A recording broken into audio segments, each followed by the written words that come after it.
Hello friends, तर आज भाजीला काय बनवायचं हे सुचतच नव्हतं. मग ठरवलं की अख्खा मसूर बनवूया. तर अख्खा मसूर कोणाकोणाला आवडतो कमेंटमध्ये नक्की सांगा. माझ्या परिदीदीला तर खूप आवडतो.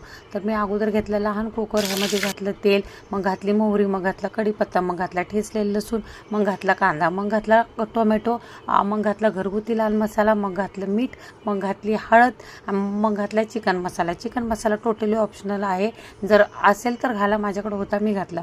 आणि मग ते सगळं एकत्रितपणे हलवून घेतलं. मग घातली बारीक चिरलेली खूप सारी कोथिंबीर आणि ते हलवून घेतलं परत एकदा. आणि मग घातला 10 मिनटं अगोदर भिजवलेला अख्खा मसूर. मसूर नेहमी भिजूनच घ्यावा, हे कारण मसूर शिजायला वेळ लागतो त्यामुळे. आणि मसूरची भाजी बनवताना थोडंसं जास्तीचं पाणी घाला जर रस्सा भाजी हवी असेल तर, हे कारण मसूर शिजण्यासाठी वेळ लागतो त्यामुळे. मग कुकरचं झाकण लावून दिलं आणि 4 ते 5 शिट्टीमध्येच मसूर तयार झाला. अशा प्रकारे अख्खी मसूरची भाजी बनवून बघा, खूप छान होती. Thank you friends, bye bye.